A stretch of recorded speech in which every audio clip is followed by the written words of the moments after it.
Goeiedag, geliefde disipel van Jesus en baie welkom by nog 'n episode van In Jesus Bybelstudie.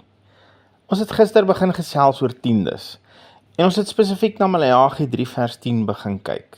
Hy lees in die 2020 vertaling so: Bring die volle tiende na die voorraadkamer sodat daar voedsel in my huis kan wees. Toets my hierin, sê die Here, heerser oor alle magte, of ek nie vir julle die vensters van die hemel sal oopmaak en oorvloedige seën oor julle sal uitstort nie.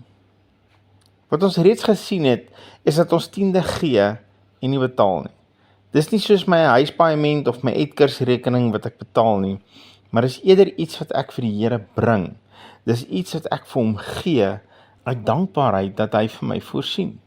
Die tweede ding wat ons uit die begin van hierdie teks gesien het, is dat ons tiende gee waar ons geestelik gevoed word, by ons geestelike tuiste, sodat daar ook voorsiening kan wees vir dit wat God in en deur hulle wil doen.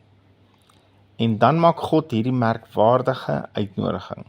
Dis vir my amper asof hy ons dare, asof hy ons uitdaag met die woorde, toets my hierin. En sover ek kon agterkom, is hierdie die enigste plek in die ganse woord wat God ons op hierdie manier uitdaag, toets my hierin. Nou baie interessant, die Hebreëse woord wat hier gebruik word vir toets, is volgens die Strongs Konkordansie die spesifieke woord wat gebruik sou word om 'n tale se suiwerheid te toets. Daar's dan ook in Spreuke hierdie verskriklike goeie en perfekte ooreenkoms met hierdie woord wat vir ons so baie leer. In Spreuke 17 vers 3 staan: Die smeltkroes is vir die silwer en die oond vir die goud, maar die Here toets die harte. Hier skets die woord vir ons 'n ooreenkoms tussen die oonde wat gebruik word om silwer en goud te smelt, om dit te suiwer en ook om die suiwerheid daarvan te toets. En dan sê hy, net so toets God ook ons hart, of ons motiewe suiwer is en of ons hart opreg is.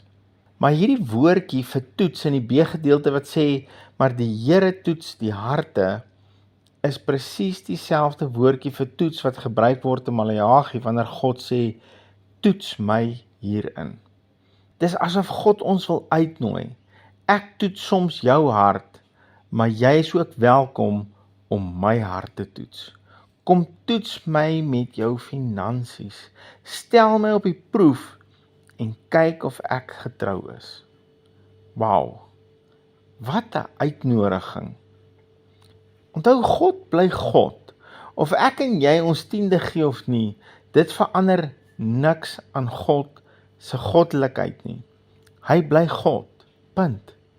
Maar hy daag ons uit, kom toets my goedheid. Toets my met jou geld, of ek 'n goeie God is.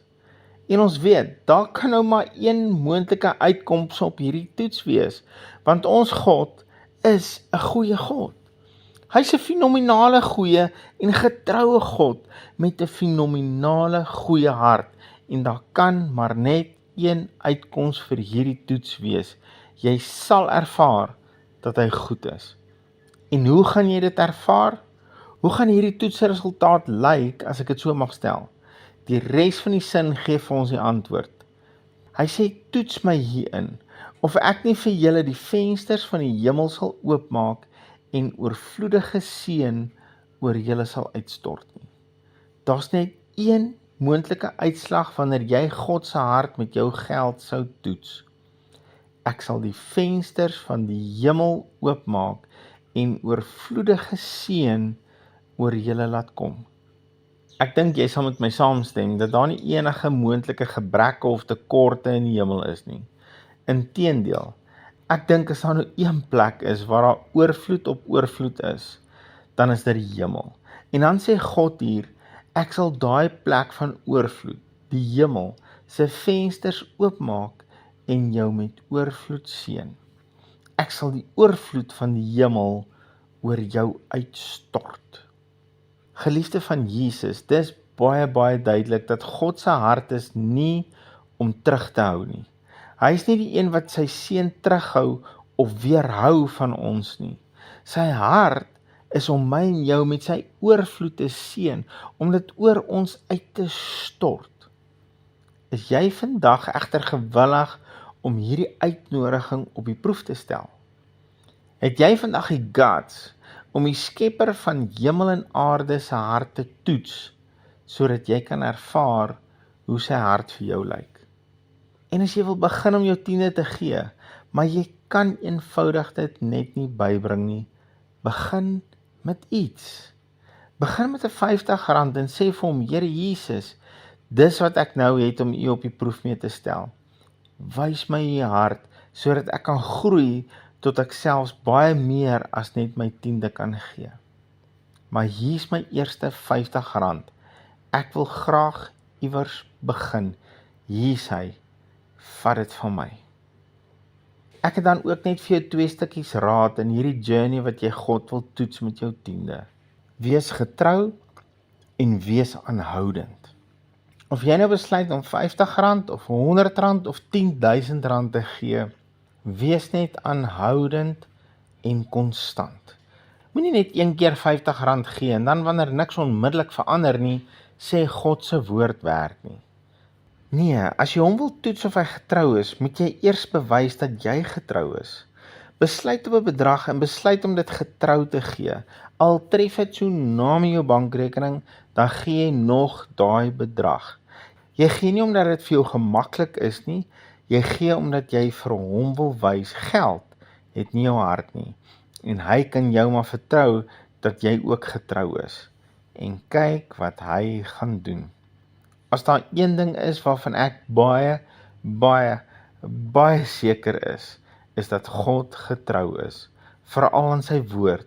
En as jy hom op hierdie woord vat, en jy toets hom, en jy doen dit getrou, hou vas geliefde, want hy gaan sy bonatuurlike by jou natuurlike voeg, en dit gaan jou wêreld verander.